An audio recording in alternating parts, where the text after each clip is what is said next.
Hello students, mission academy Hodal में आपका स्वागत है। जैसा कि आप सभी जानते हैं, इस क्लास में हम प्रोग्रामिंग इन सी के चैप्टर्स को डिस्कस करते हैं और हमने हमारी लास्ट क्लास में लूप्स का चैप्टर डिस्कस किया था, जो कि हमारा हाफ कवर हो चुका है। आज बाकी के हाफ टॉपिक्स को हम इसके डिस्कस करेंगे।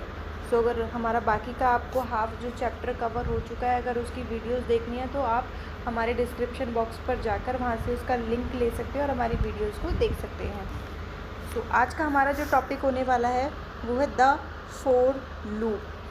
ठीक है, इससे पहले हम दो टॉपिक्स को क्लियर कर चुके हैं, लूप्स का while statement and the do while statement, जो कि हमारे क्या थे, एंट्री कंट्रोल और एग्जिट कंट्रोल लूप। ठीक है, कि किस टाइम पे entry control that means entry के टाइम पे जो हमारी कंडीशन को टेस्ट किया जाता है, और एग्जिट कंट्रोल दैट मीन्स जो हमारी एग्जिट टाइम पे यानी प्रोग्राम के एग्जिट टाइम पे जो है कंडीशन को टेस्ट किया जाता है।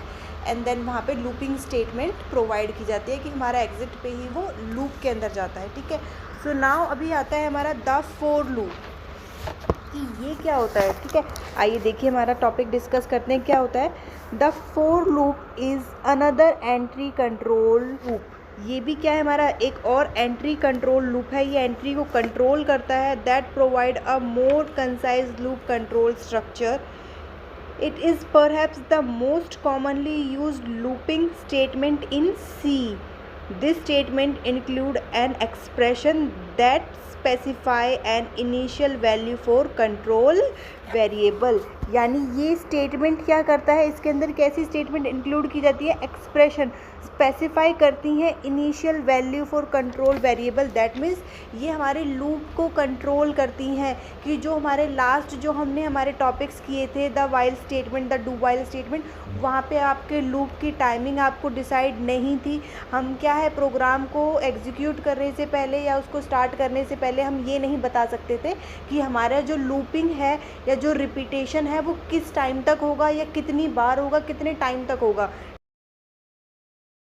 पहले ही अपनी लूप की या फिर जो आपका रिपीटेशन वैल्यू है उसको पहले से ही इनिशियलाइज कर दिया जाता है कि कितने टाइम तक जो है आपका लूपिंग पीरियड चलेगा। तो यही है आपका द फोर लूप, की इसमें पहले से ही क्या है, आपकी लूपिंग की टाइम पीरियड क्या है, डिसाइड कर दिया जाता है। And another expression that determines whether or not the loop is continued. दूसरे एक्सप्रेशन में इसमें ये डिसाइड किया जाता है कि आपका जो लूप है वो कंटिन्यू किया जाएगा या फिर कंटिन्यू नहीं किया जाएगा। And a third expression that allow the control variable to be modify at the end of each passes of the loop. Third control जो है, थर्ड वेरिएबल क्या है हमारा, ये मॉडिफाई करता है कि आपके एंड में ईच पासेस ऑफ के लूप के जो भी वेरिएबल्स हैं किया जाएगा। और आपका जो इसका जनरल स्टेटमेंट है, ठीक है, लूप की जो जनरल स्टेटमेंट है वो इस तरीके से आपको प्रोवाइड की गई है। फोर लूप के अंदर आपकी तीन चीज़ें होती है, initialization, the test condition and increment. Increment and decrement, ये दो चीज़ें होती है, इंक्रीमेंट या डिक्रीमेंट। अब ये किस तरीके से होती है वो मैं आपको बताती हूँ। इनिशियलाइजेशन में आपका ये डिसाइड होता है कि आपको लूपिंग कितनी टाइम करनी है। ठीक है, अगर आपने कोई प्रोग्राम डाला है तो आप क्या चाहते हो कि उसके अंदर जो लूप है वो 4 टाइम्स आए, 5 टाइम्स लूपिंग रिपीट हो, 6 टाइम हो, 7 टाइम आपका प्रोग्राम रिपीट हो। दैट मीन्स यहाँ पे क्या है, आपकी वैल्यू होती है कि किस टाइम तक उसे क्या है, रिपीटेशन मोड में जाना है। ये होती है आपकी टेस्ट कंडीशन। सेकेंड नंबर पर आती है आपकी टेस्ट कंडीशन, कि किस कंडीशन पे आपका लूप स्टार्ट होना चाहिए।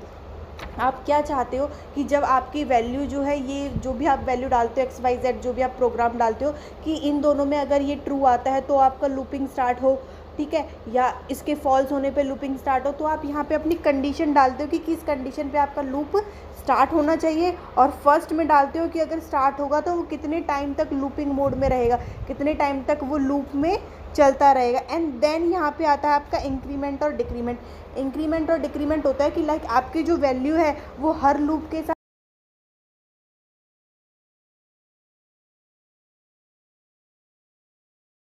अपना इंक्रीमेंट डाल दिया 5 टाइम्स, की 5 टाइम्स तक मेरी वैल्यू क्या है, इंक्रीमेंट होती रहेगी, और जो वैल्यू है वो स्टार्ट होगी 1 से।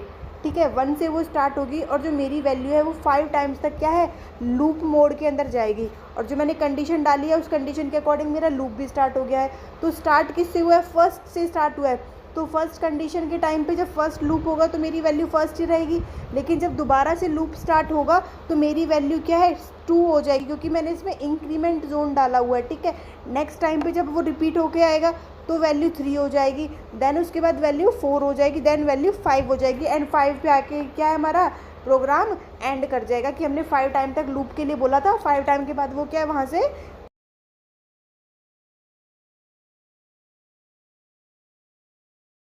के अंदर आपकी क्या है 3 कंडीशंस होती हैं, initialization, test condition and increment. देखिए with the help of diagram भी आपको इसलिए समझाया गया है, यहाँ पे भी आपको इसकी एक्सप्लेनेशन दी गई है। On execution of the for loop, test condition is evaluated and tested at the beginning of each passes of the loop and increment is evaluated at the end of each passes।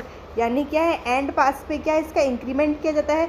The loop continue till the latest value of the control variable satisfies the loop condition. की आपका loop condition start कब किया जाता है, जो भी आपकी condition है वो आपके सेटिस्फेक्शन में होती है तो आपका लूप क्या है वहाँ से स्टार्ट हो जाता है।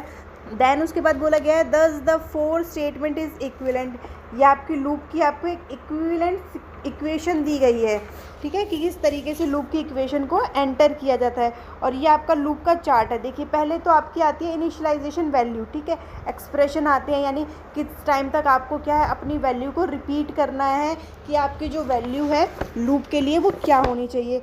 देन आता है उसके बाद आपकी टेस्ट कंडीशन की, कौन सी आपकी टेस्ट की कंडीशन होती है, ठीक है। बॉडी ऑफ द लूप ये तो इसके साथ में होता ही होता है, ठीक है, आपको पहले भी बताया था कि टेस्ट कंडीशन के बाद क्या है बॉडी ऑफ द लूप, इसको यूज़ किया जाता है कि आपका जो स्टेटमेंट है दैट मीन्स ये स्टेटमेंट है आपका कि वो ट्रू है तो आपका ये स्टेटमेंट राइट होगा, अगर वो ट्रू नहीं है फॉल्स है तो वो यहाँ से क्या एग्जिट कर जाएगा।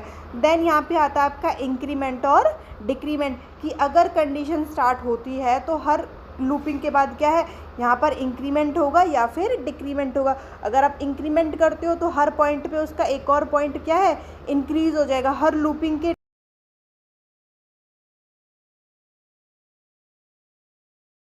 हर नेक्स्ट लूपिंग के टाइम पे क्या है वो इसकी वैल्यू ऑटोमेटिकली क्या है डिक्रीज हो जाएगी क्योंकि आपने डिक्रीमेंट इसके अंदर यूज़ किया है। तो ये आपका इसका बेसिक स्ट्रक्चर है कि किस तरीके से स्टेटमेंट किस तरीके से उसमें पास आउट की जाती हैं। सो एक बार फिर से मैं रिपीट कर देती हूँ कि पहले आपका क्या इनिशियलाइजेशन होती है एक्सप्रेशन की, किस टाइम तक आपको रिपीट करना है। देन आपका टेस्ट कंडीशन होता है, देन आपका इंक्रीमेंट और डिक्रीमेंट होता है कि अगर आपकी कंडीशन ट्रू है तो आपका लूपिंग स्टार्ट हो जाएगा, अगर ट्रू नहीं है तो वो क्या वहीं से वहीं एग्जिट हो जाएगा, ठीक है। नेक्स्ट टॉपिक है हमारा नेस्टेड कंट्रोल स्ट्रक्चर। देखिए nested control structure, nested if else statement थी तो उसका मतलब क्या था कि एक ही स्टेटमेंट के अंदर आपके एक ही कंट्रोल के अंदर क्या है एक से ज़्यादा इफ़ हो सकते हैं, ठीक है। इफ़ के अंदर भी आपका इफ़ एल्स हो सकता है या फिर एल्स के अंदर भी क्या है आपकी इफ़ एल्स की स्टेटमेंट हो सकती है। सेम वही है कि नेस्टेड कंट्रोल स्ट्रक्चर में कि आपकी जो भी स्टेटमेंट है जो भी आपकी कंडीशंस हैं, ठीक है, उनके अंदर क्या है वाइल के अंदर इफ़ एल्स भी हो सकता है, स्विच भी हो सकता है, कंटिन्यू भी हो सकता है, ब्रेक भी हो सकता है। तो यानी एक ही स्टेटमेंट के अंदर क्या है बहुत सारी आपके टास्क या फिर बहुत सारी स्टेटमेंट हो सकती हैं कि आपके वाइल के अंदर आपका फोर लूप भी हो सकता है, फोर लूप के अंदर आपका इफ़ स्टेटमेंट भी आप कर सकते हो। ये बेसिकली किस लिए बनाया गया है कि जो आपके कॉम्प्लेक्स सिचुएशंस होती हैं, ज़्यादा टिपिकल आपके टास्क होते हैं, स्टेटमेंट्स होती हैं, उनको परफॉर्म करने के लिए। क्योंकि कई बार ऐसा होता है कि आपको एक ही स्टेटमेंट के अंदर एक ही प्रोग्राम के अंदर 2-3 टाइप्स के क्या है कॉम्प्लेक्स सिचुएशन प्रोवाइड की जाती हैं जिनके लिए आपको क्या अलग अलग स्टेटमेंट की ज़रूरत पड़ती है कि आपको उसमें इफ़ भी यूज़ करना पड़ सकता है, आपको फोर लूप भी यूज़ करना पड़ सकता है, इफ़ एल्स भी आप उसके अंदर यूज़ कर सकते हो, ठीक है। तो वो डिपेंड करता है आपकी कंडीशन के ऊपर। तो सी के अंदर क्या है जब आप सी प्रोग्रामिंग करने लगते हो तो बहुत सारी कॉम्प्लेक्स सिचुएशंस आपको प्रोवाइड की जाती है जिनके अंदर आपको इन सारी चीज़ों को यूज़ करना पड़ता है। तो उस टाइम पे क्या है आप किसकी हेल्प ले सकते हो, नेस्टेड कंट्रोल स्ट्रक्चर की हेल्प ले सकते हो। इसकी हेल्प से हम एक ही प्रोग्राम के अंदर 2-3 या फिर मोर देन 2-3 स्टेटमेंट्स को क्या है इंक्लूड कर सकते हैं। नेक्स्ट टॉपिक है आपका द ब्रेक स्टेटमेंट। देखिए जैसा कि नेम से ही प्रोवाइड हो रहा है ब्रेक स्टेटमेंट, कि किसी भी स्टेटमेंट पे या आपका कोई प्रोग्राम है उस पर ब्रेक ले लेना, ठीक है। इन शॉर्ट मैंने आपको इसका मीनिंग बता दिया कि किसी भी स्टेटमेंट या जो भी आपका प्रोग्राम है उसके अंदर ले लेना। अभी इसको रीड करते हैं। अभी क्या है हमारा, देखिए, the break statement is use to terminate, देखिए, is use to terminate loops or to exit from switch statement. It can be used with in a for while, do while or switch statement. इसको क्या है, switch statement, while statement के साथ क्या है, इसको use किया जा सकता है। The break statement is return simply, यानी इसको रिटर्न करने का सिंपल तरीका है किस तरीके से, कि सिर्फ आपको क्या है, ब्रेक लिखना है, ठीक है। ब्रेक लिख दोगे जहाँ पर भी आपने अपना प्रोग्राम राइट किया है, और मिड सेशन में जहाँ भी आप ब्रेक लिख दोगे वहाँ पर आपका प्रोग्राम वहीं से क्या है, वो ब्रेक हो जाएगा, ठीक है। सो ये आपका इसको लिखने का पैटर्न है कि सिंपल पैटर्न है, इसको सिर्फ कहीं भी आपको ब्रेक लिखना है, जहाँ आप ब्रेक लिख दोगे वहाँ पर आपका प्रोग्राम क्या है, ब्रेक हो जाएगा। जैसे कि आपको डायग्राम की हेल्प से भी यहाँ पर समझाया गया है कि आपका यहाँ पे क्या है, कंडीशन टेस्ट की गई है, ठीक है। लेकिन कई बार ऐसे होता है कि हमने प्रोग्राम स्टार्ट कर दिया है, ठीक है, हमारा प्रोग्राम रनिंग मोड पे, अब हम उसे क्या है, बीच में बंद नहीं कर सकते। मैंने आपको पहले भी बताया था कि जब हम एक बार अपना प्रोग्राम स्टार्ट कर देते हैं बीच में या फिर मिड सेशन में उसे स्किप नहीं कर सकते। सो उस टाइम पे कई बार होता है कि हमें क्या है, कुछ ज़रूरी इमरजेंसी हो जाती है कि जिस वजह से हमें क्या है, अपने प्रोग्राम से बाहर निकलना होता है और कोई दूसरा वर्क हमें क्या है, करना पड़ता है। तो उस सिचुएशन पे हम इमरजेंसी पीरियड पे क्या है, ब्रेक की हेल्प लेते हैं कि अगर हमारा प्रोग्राम हाफ हुआ है तो वहीं पर हम क्या है, ब्रेक ले लेते हैं, ठीक है। तो दैट मीन्स प्रोग्राम के अंदर ही वहाँ पर क्या है, ब्रेक हो जाता है और वहाँ से वो क्या है, बाहर आ जाता है। दैट मीन्स उस स्टेटमेंट से बाहर आ जाता है। ये जो सी की प्रोग्रामिंग चल रही होती है वहाँ पर जो आपकी स्टेटमेंट दी होती है ना, जिस स्टेटमेंट पे आप डाल दोगे ब्रेक, तो यानी वो उसके अंदर से बाहर आ जाएगा। फॉर एग्जांपल आपको यहाँ पर एक स्टेटमेंट दी गई है, किस तरीके से ये आपका प्रोग्राम है, ये रन कर रहा है हमारा, ठीक है। यहाँ पर हमारा प्रोग्राम रन कर रहा है, ये हमारी प्रोग्रामिंग है कि जो हमारी स्टेटमेंट होती है, ये हमारा स्टेटमेंट मोड है कि यहाँ पर इनके ब्रेसेस के साथ हमारी स्टेटमेंट होती है। यहाँ पर अब मैंने ब्रेक लिख दिया है, तो ब्रेक के बाद अगर इसके अंदर और भी कोई स्टेटमेंट है ना, तो ये उनको कंटिन्यू नहीं करेगा, ये इसके बाद डायरेक्ट यहाँ से बाहर आ जाएगा।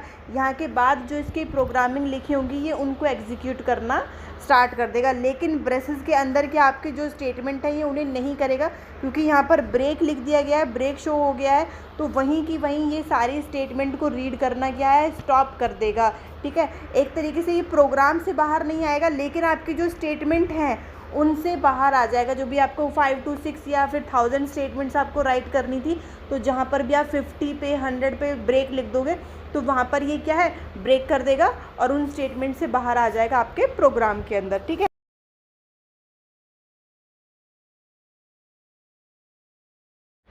Without any embedded expression or statement, when break statement is encountered inside a loop, the loop is immediately exit and the program continue। यानी जो आपका लूप है, ठीक है, वो क्या है, इमिडिएटली जो लूप से आप क्या है, बाहर आ जाते हो, क्योंकि आपका लूपिंग, आपने एक लूपिंग की टाइम पीरियड डिसाइड किया होता है कि 5 टाइम्स हमारा क्या है, ये लूप में चलता रहे, 6 टाइम ये लूप में चलता रहे, और आपको सेकेंड टाइम के बाद ही क्या है, वो लूप एग्जिट करना हो, लूप ब्रेक करना हो, ठीक है। सेकेंड टाइम के बाद ही आपको लूप से बाहर आना हो आपके प्रोग्राम में किसी अदर वर्क के लिए, तो आप बीच में ही क्या है, सेकेंड के बाद ही क्या है, इसमें ब्रेक डाल सकते हो। तो आप सेकेंड लूप के बाद ही क्या है, बाहर आ सकते हो 5 लूप्स को कंप्लीट किए बिना ही। तो हम क्या है, इमीडिएटली क्या है, वहाँ से बाहर आ सकते हैं, exit and the program continue with the statement immediately following the loop. When the loop are nested, the break would exit only from the inner loop containing it। यानी जो ब्रेक किया जाता है वो कहाँ से किया जाता है, सिर्फ जो आपका इनर लूप चलता रहता है, जो कि मैंने आपको बताया था, जो इस ब्रेसेस के अंदर जो आपका लूप चलता रहेगा, ठीक है, कि जितनी टाइम तक ये कंडीशन स्टार्ट रहेगी हमारी, तो सिर्फ यहाँ से ये बाहर आएगा, ये पूरे के पूरे प्रोग्राम से बाहर नहीं आएगा। सिर्फ आपकी जो लूपिंग वैल्यू थी या लूपिंग स्टेटमेंट थी उन्हीं के अंदर से ये क्या है, बाहर आ जाएगा, जिसे कि क्या बोला गया है, आपका लूप बोला गया है, ठीक है। आपका break will exit only a single loop, यानी जो आपके सिंगल लूप होते हैं उनके अंदर से आपका ब्रेक किया जाता है, यही आपका क्या है, ब्रेक स्टेटमेंट होता है। नेक्स्ट टॉपिक है आपका कंटिन्यू स्टेटमेंट। देखिए अभी हमने हमारा ब्रेक किया था, ठीक है, कि ब्रेक था कि आपने कहीं पर ब्रेक ले लिया है। उसके बाद आपका आता है continue. The break statement when executed causes the immediate termination of the loop. Continue it. However, sometime it is necessary to skip just a part of the loop. C provide a statement called continue which terminate only the current iteration of the loop that immediately enclose it, thus causing execution to resume with the next iteration. कि जब भी कई बार ऐसे होता है कुछ अपने immediate conditions की वजह से क्या है, जब हम अपने टास्क को ब्रेक कर लेते हैं, अपने लूप को ब्रेक कर लेते हैं। सपोज़ आपने 5 टाइम्स तक आपको लूप करना था प्रोग्राम का, लेकिन आपने सेकंड टाइम पे ही क्या उसको वहाँ से ब्रेक कर दिया और वहाँ से आप प्रोग्राम से बाहर लेके आ गए हो। लेकिन जब आपका टास्क कंप्लीट हो जाता है, आपकी जो सिचुएशन थी वो नॉर्मल हो जाती है, तो आप वापस से सेकंड के बाद ही क्या है अपने लूप को कंटिन्यू कर सकते हो। दैट मीन्स आपको अगेन दोबारा से फर्स्ट टाइम से अपने लूप को या फिर उस प्रोग्राम को स्टार्ट करने की ज़रूरत नहीं है। जहाँ से आपने अपने प्रोग्राम को ब्रेक किया था वहीं से आप क्या है उसे कंटिन्यू कर सकते हो। जिस प्रोग्राम को आपने ब्रेक किया है उसी प्रोग्राम को रीस्टार्ट करने के लिए हम कंटिन्यू स्टेटमेंट का यूज़ करते हैं। और इसको लिखने का फॉर्मेशन भी हमारा सिंपल है। जिस तरीके से आप ब्रेक को सिंपली राइट करते हैं उसी तरीके से आप कंटिन्यू को भी राइट कर सकते हैं, कि जहाँ से आपने ब्रेक लिखा था लूप में वहीं से आप क्या है उसको हटाकर वहाँ पे आप कंटिन्यू डालेंगे, तो आपका जो प्रोग्राम है वो उसी लूप से क्या है वापस से कंटिन्यू हो जाएगा। ठीक है, तो यही है आपका कंटिन्यू स्टेटमेंट। जैसे ब्रेक करते हैं वैसे ही उस स्टेटमेंट को हम दोबारा से रिकंटिन्यू भी कर सकते हैं। नेक्स्ट आपका एंड लास्ट टॉपिक है इस चैप्टर का एग्जिट फंक्शन। देखिए जैसे कि इसके नेम से ही डिफाइन हो रहा है एग्जिट कर लेना, ठीक है, किसी भी चीज़ से बाहर आ जाना। The exit function is use to terminate the execution of the C program. ये किस लिए यूज़ किया जाता है? टर्मिनेट करने के लिए सी प्रोग्राम के एग्जीक्यूशन को। It is a standard library function include in the header file. ये क्या है आपका स्टैंडर्ड लाइब्रेरी फंक्शन है जो कहाँ पर इंक्लूड होता है आपके हेडर फाइल में। Stdlib studio lib, that means library dot H से इसको क्या है डॉट एच, दैट मीन्स जो हमारा हेडर होता है, सो इस नेम से इसको क्या है शो किया जाता है। The header file should be included in the program to use this function the general form of exit function.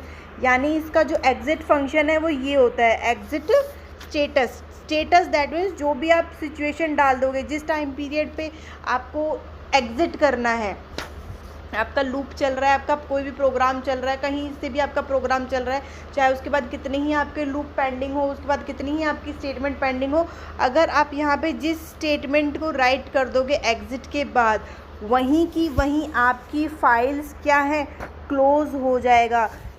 देखिए ब्रेक के अंदर तो क्या था, ब्रेक और एग्जिट दोनों का मतलब है बाहर आना, लेकिन ब्रेक का मतलब था कि आपका प्रोग्राम तो चलता रहेगा लेकिन आप सिर्फ क्या लूप से बाहर आ जाओगे। जो आपने लूपिंग मोड डाला हुआ था आप सिर्फ लूप से बाहर आ जाओगे। और एग्जिट फंक्शन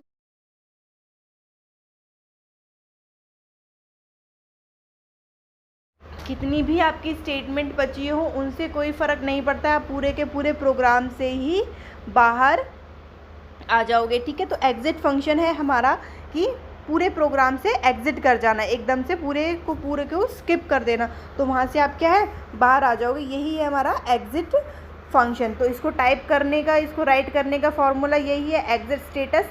पैरेंथेसिस के अंदर जो आपका स्टेटस है दैट मीन्स आपकी कोई भी स्टेटमेंट जहाँ से आपको उसको एग्जिट करना है, या आपका कोई भी लूपिंग वैल्यू, कुछ भी आपकी प्रोग्राम की कोई भी लाइन जहाँ से आपको अपने प्रोग्राम को ख़त्म करना है कि अब हमें इस प्रोग्राम की ज़रूरत ही नहीं है कि इसको आगे कैरी ऑन या फिर कंटिन्यू किया जाए। तो ये है हमारा एग्जिट फंक्शन जो कि था आपका आज का लास्ट टॉपिक। इसी वीडियो के साथ आपका जो सेकंड चैप्टर है सेकंड यूनिट का वो भी आज कवर होता है, ख़त्म होता है आपका सेकंड चैप्टर। इसके बाद हमारा नेक्स्ट चैप्टर स्टार्ट किया जाएगा नेक्स्ट वीडियो के साथ, विच इज़ फंक्शंस। हम फंक्शंस के बारे में पढ़ेंगे कि फंक्शंस क्या होते हैं, ठीक है, किस तरीके से इन्हें सी के अंदर यूज़ किया जाता है। सो आज की वीडियो के लिए सिर्फ इतना ही। अगर आपको हमारी वीडियो पसंद आई हो तो इसको लाइक करें, शेयर करें एंड सब्सक्राइब करना ना भूलें।